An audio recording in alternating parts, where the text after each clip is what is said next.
السلام علیکم ورحمۃ اللہ وبرکاتہ۔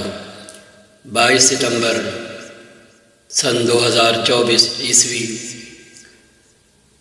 موافق 19 ربیع الاول سن 1446 ہجری اتوار کے دن وہ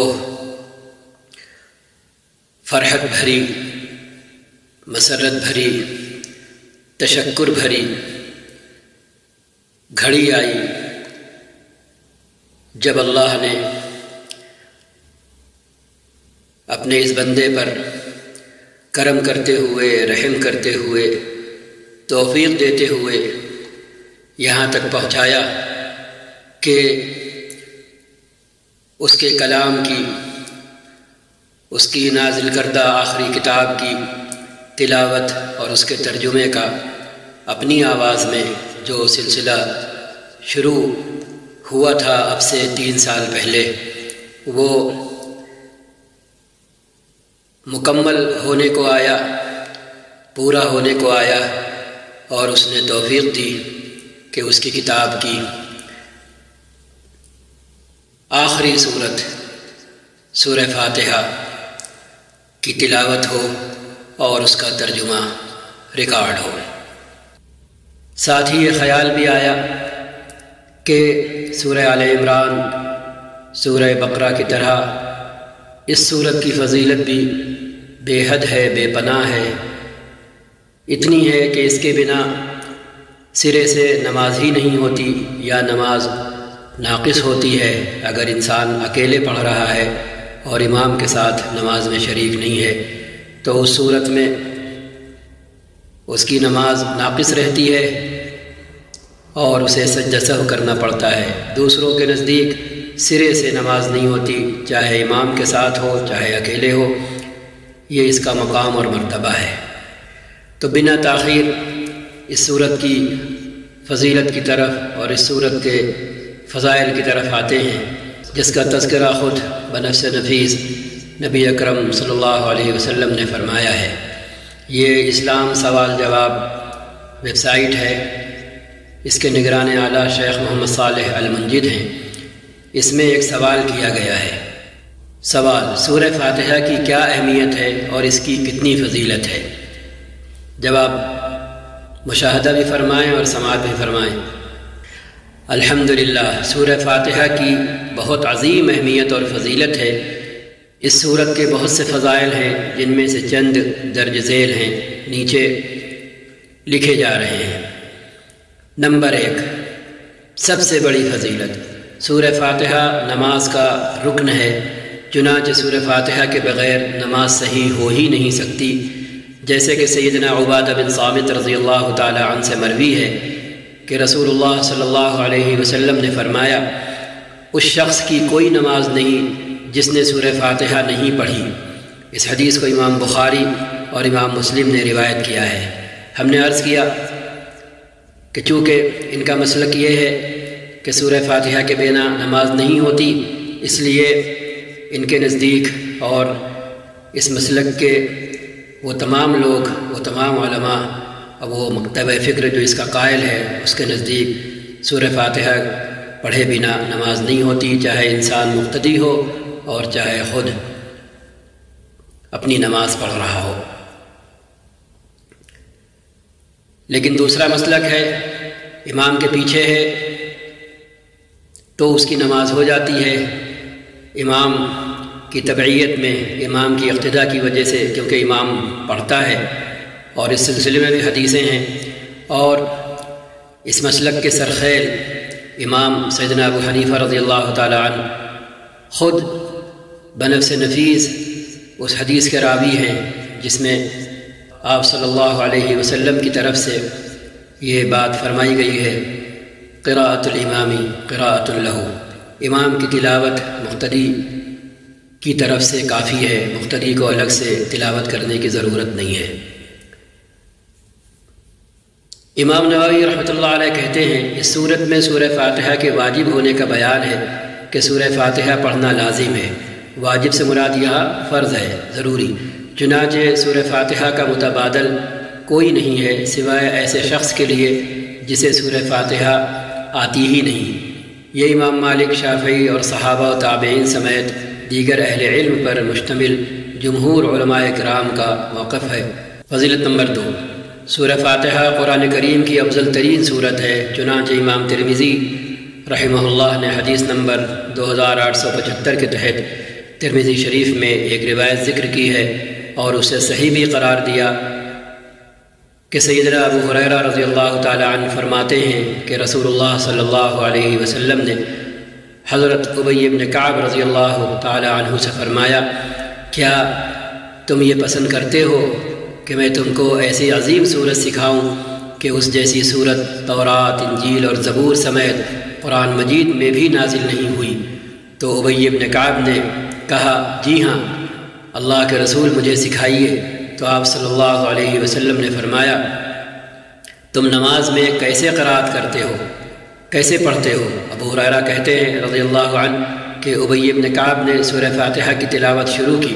اس پر رسول اللہ صلی اللہ علیہ وسلم نے فرمایا، قسم ہے اس ذات کی جس کے ہاتھ میں میری جان ہے، تورات، انجیل، زبور اور قرآن میں اس جیسی صورت کوئی اور نازل نہیں ہوئی۔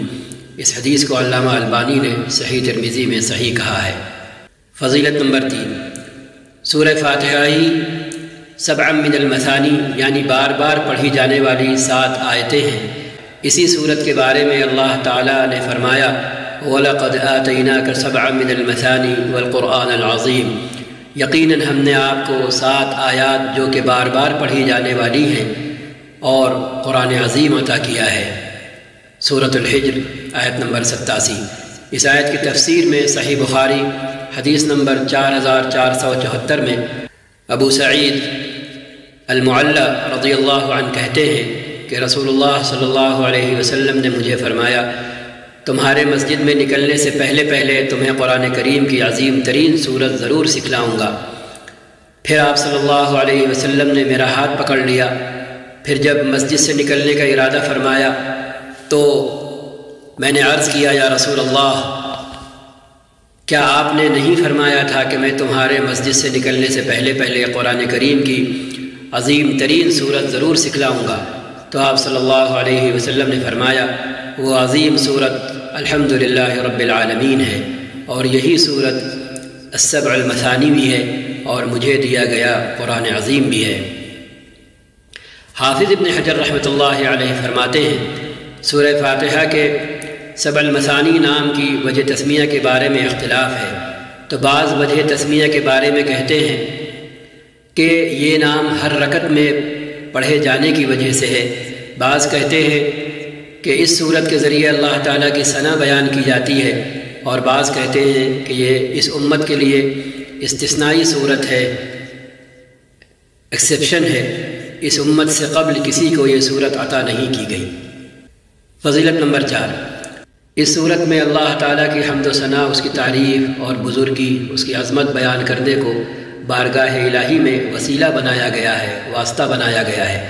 اسی طرح اللہ تعالیٰ کے سامنے اللہ تعالیٰ کی الوہیت اور وحدانیت کو وسیلہ بنا کر سب سے اہم ترین سوال اور کامل ترین مرغوب چیز مانگی گئی ہے، اور وہ ہے ہدایت۔ دیکھیں مدارج السالکین جلد 1 صفحہ 24۔ 5ویں فضیلت، سورہ فاتحہ مختصر سی سورت ہونے کے باوجود توحید کی تینوں قسموں، توحید ربوبیت، توحید الوہیت اور توحید اسماء و صفات پر مشتمل ہے۔ دیکھیں مدارج السالکین جلد 1 صفحہ 24 سے 27 تک۔ سورہ فاتحہ کی 6ٹھی فضیلت یہ ہے کہ سورہ فاتحہ میں قلبی اور بدنی دونوں قسم کی شفا موجود ہے، جیسے کہ ابن قیم رحمہ اللہ فرماتے ہیں، سورہ فاتحہ میں قلبی شفا بڑے ہی کامل انداز میں موجود ہے، کیونکہ قلبی بیماریوں کا دار و مدار 2 بنیادوں پر ہوتا ہے۔ نمبر 1، علم فاسد ہو، علم غلط ہو۔ نمبر 2، ارادہ فاسد ہو۔ ان دونوں بنیادوں پر 2 مہلک نتیجے برآمد ہوتے ہیں، گمراہی اور غضب۔ چنانچہ گمراہی غلط علم کا، خراب علم کا، کھوٹے علم کا نتیجہ ہوتی ہے، فاسد علم کا نتیجہ ہوتی ہے، جبکہ غضب فاسد ارادے کا نتیجہ ہوتا ہے۔ اور یہی دونوں بیماریاں تمام قلبی بیماریوں کا نچوڑ ہیں۔ اب صراط مستقیم کا مل جانا گمراہی کی بیماری سے شفا ہے۔ یہی وجہ ہے کہ اللہ تعالیٰ سے ہدایت مانگنا ہر بندے پر سب سے بڑا فریضہ ہے۔ یہ فریضہ اللہ تعالیٰ نے ہر دن اور رات کی سب نمازوں میں فرض قرار دیا ہے، کیونکہ انسان کو ہدایت کی ہر معاملے میں بہت زیادہ ضرورت ہوتی ہے۔ نیز یہ ایسی دعا ہے کہ اس دعا کا کوئی اور متبادل بھی نہیں ہے۔ نیز آیت کریمہ ایاک نعبد و ایاک نستعین کو علمی، عملی، ماحول اور معرفت ہر اعتبار سے علمی جامہ پہنانے سے قلبی اور ارادی خرابیوں سے نجات ملتی ہے، جبکہ اس صورت میں بدنی شفا بھی ہے۔ ہم اس کے لیے حدیث میں مذکور بدنی شفا کا تذکرہ کریں گے اور اسی طرح طبی قواعد اور مشاہداتی تجربوں کو بھی بیان کریں گے۔ حدیث میں ہے کہ صحیح بخاری میں ابو متوکل ناجی ابو سعید خدری رضی اللہ تعالیٰ عنہ سے بیان کرتے ہیں کہ نبی صلی اللہ علیہ وسلم کے چند صحابہ کرام عرب کے کسی قبیلے کے قریب سے گزرے اور سورہ فاتحہ کے ذریعے دم کرنے کی مکمل روایت بیان کی۔ پھر کہا، اس حدیث میں آیا ہے کہ بچھو کے کاٹے ہوئے مریض کو سورہ فاتحہ سے شفا ملی اور دوا کی ضرورت ہی نہ رہی، بلکہ سورہ فاتحہ کا اثر وہاں بھی ہوا جہاں کوئی دوا اثر نہیں کر رہی تھی۔ یہاں یہ بھی واضح رہے کہ جس شخص کو دم کیا گیا تھا وہ دم کے قابل نہیں تھا، یا تو اس لیے کہ وہ قبیلہ ہی مسلمان نہیں تھا، یا پھر اس لیے کہ وہ قبیلے والے کنجوس اور بخیل تھے۔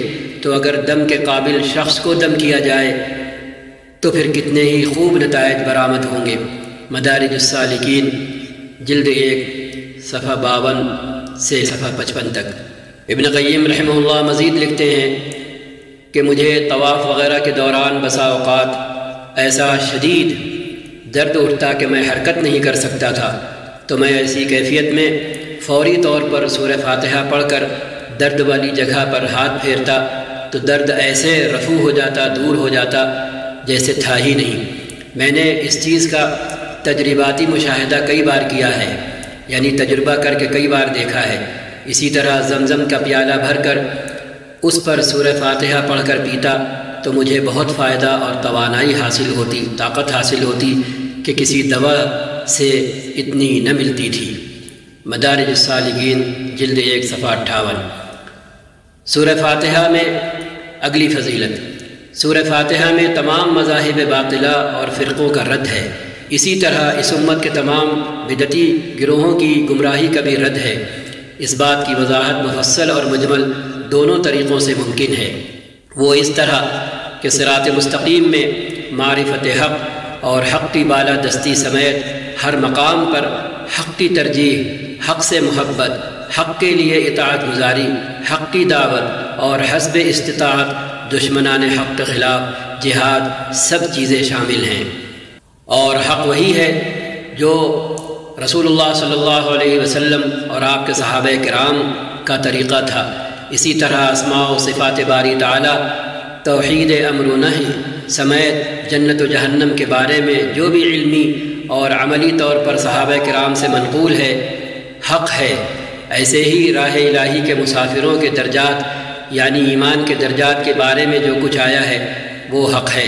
تو ان سب چیزوں میں وہی بات مسلم حق ہے جو رسول اللہ صلی اللہ علیہ وسلم سے منقول ہے۔ لوگوں کے ذاتی اقوال، کیفیات، احوال، افکار اور اصطلاحات حق میں شامل نہیں۔ مدارج السالکین جلد 1 صفحہ 58۔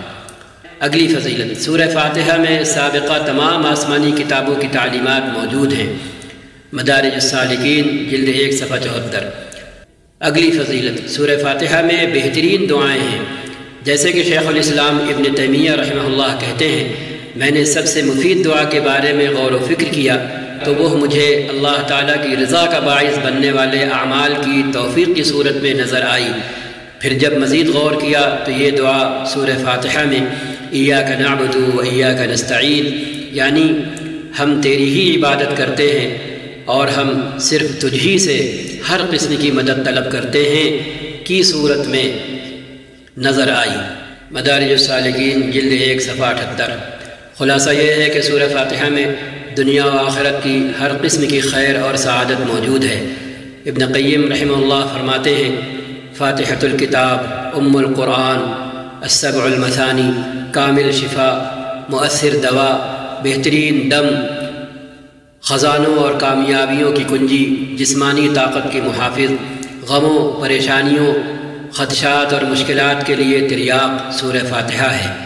البتہ یہ تمام چیزیں اس شخص کو حاصل ہوتی ہیں جو سورہ فاتحہ کا مقام حقیقی انداز میں پہچانے، سورہ فاتحہ کے حقوق مکمل ادا کرے، بیماری سے شفا یابی کے لیے مناسب اور موزوں طریقہ اپنائے اور اس راز کو حاصل کر لے جس کی وجہ سے اس سورت کو اتنا بڑا مقام دیا گیا ہے۔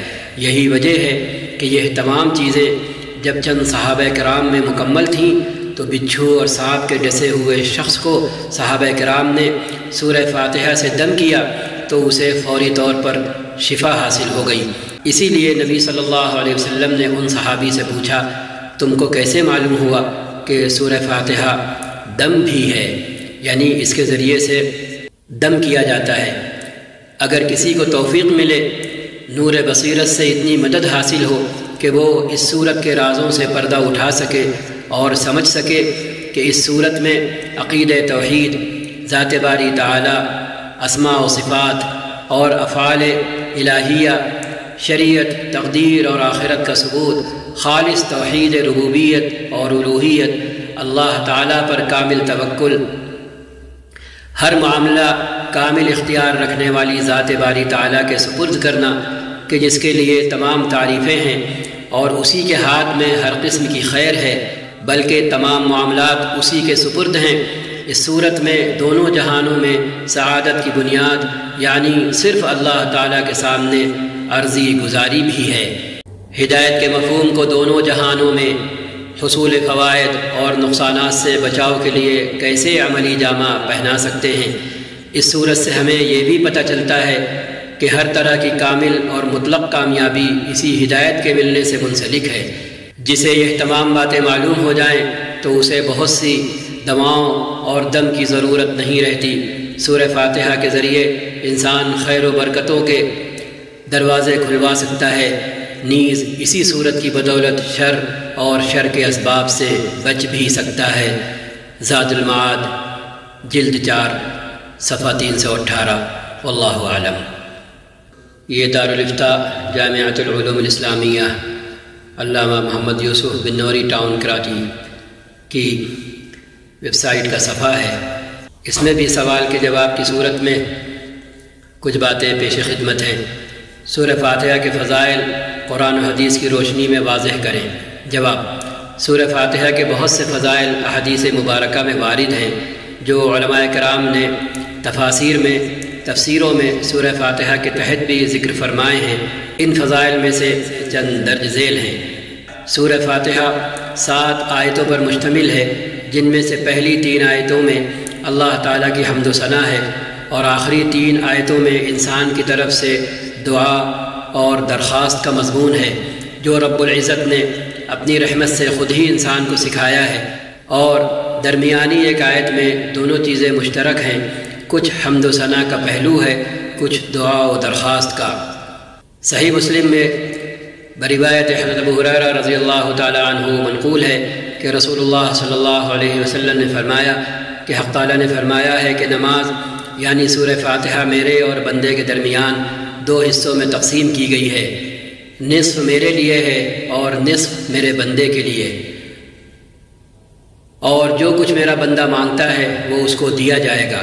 پھر رسول اللہ صلی اللہ علیہ وسلم نے فرمایا کہ بندہ جب کہتا ہے الحمدللہ رب العالمین تو اللہ تعالیٰ فرماتے ہیں کہ میرے بندے نے میری حمد کی ہے، اور جب وہ کہتا ہے الرحمن الرحیم تو اللہ تعالیٰ فرماتے ہیں کہ میرے بندے نے میری تعریف و ثنا بیان کی ہے، اور جب بندہ کہتا ہے مالک یوم الدین تو اللہ تعالیٰ فرماتے ہیں کہ میرے بندے نے میری بزرگی، میری بڑائی، عظمت بیان کی ہے، اور جب بندہ کہتا ہے ایاک نعبد و ایاک نستعین تو اللہ تعالیٰ فرماتے ہیں کہ یہ آیت میرے اور میرے بندے کے درمیان مشترک ہے، کیونکہ یعنی 50-50 ہے، نصف نصف ہے، کیونکہ اس میں ایک پہلو حق تعالیٰ کی حمد و ثنا کا ہے اور دوسرا پہلو بندے کی اپنی دعا اور درخواست کا۔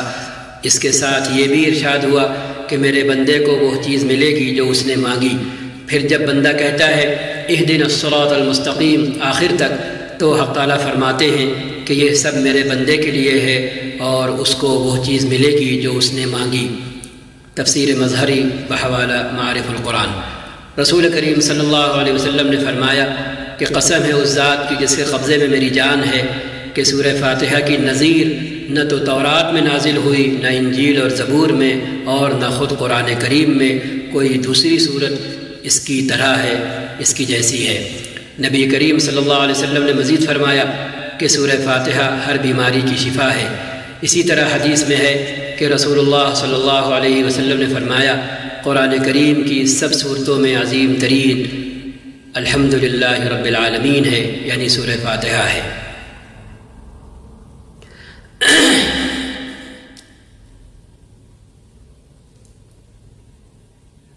یہ عربی میں جو روایت یہاں اردو میں ترجمے کی صورت میں پیش کی گئی ہیں، یہ انہی کا عربی متن ہے۔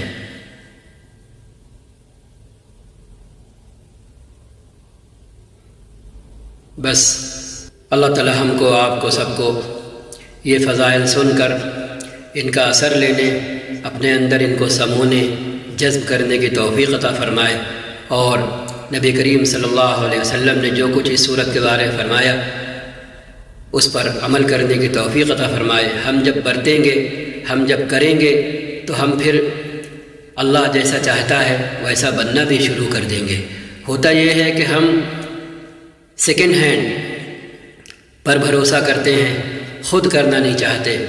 ہم کسی نہ کسی کو تلاشنا چاہتے ہیں کہ وہ ہماری طرف سے کر دے۔ تو پھر اس صورت میں جب دوسرا کر رہا ہوتا ہے تو جو کچھ اثرات ظاہر ہونا ہوتے ہیں وہ اس پر ظاہر ہوتے ہیں، اس کا فائدہ ہوتا ہے۔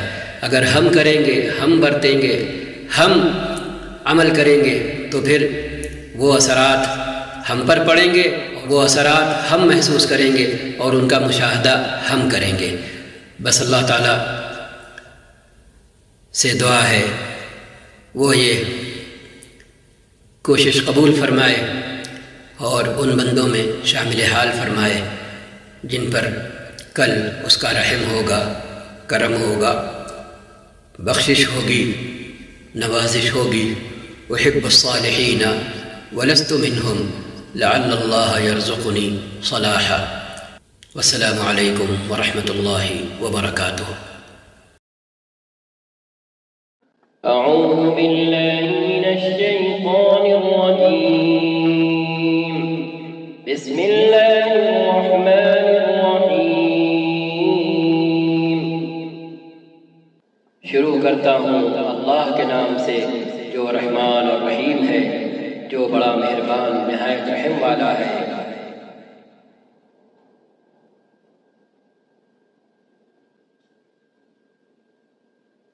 الحمد للہ رب العالمین۔ تعریف اللہ ہی کے لیے ہے جو تمام کائنات کا رب ہے۔ الرحمن الرحیم، رحمان اور رحیم ہے، بڑا مہربان نہایت رحم کرنے والا ہے۔ مالک یوم الدین،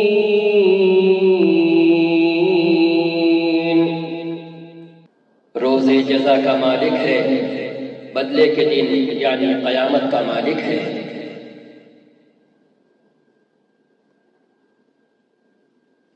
ایاک نعبد و ایاک نستعین، ہم صرف تیری ہی عبادت کرتے ہیں اور صرف تجھی سے مدد مانگتے ہیں۔ اہدنا الصراط المستقیم، ہمیں سیدھا راستہ دکھا۔ صراط الذین انعمت علیہم غیر المغضوب علیہم ولا الضالین،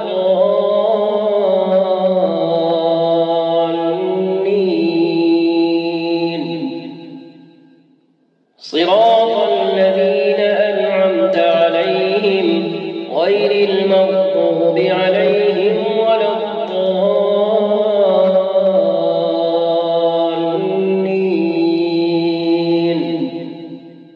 ان لوگوں کا راستہ جن پر تو نے انعام فرمایا، جو معذور نہیں ہوئے، جو بھٹکے ہوئے نہیں ہیں۔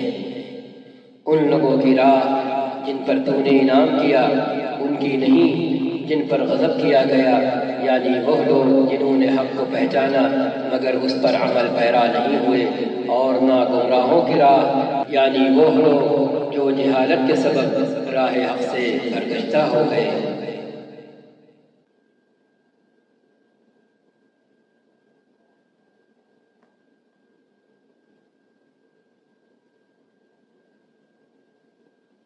صدق الله العظيم وصدق رسوله النبي الكريم ونحن على ذلك من الشاهدين، وصلى الله وسلم على سيدنا ونبينا محمد خاتم النبيين سيد الأولين والآخرين، وعلى آله وأصحابه وأزواجه وذرياته وأهل بيته ومن تبعهم بإحسان إلى يوم الدين۔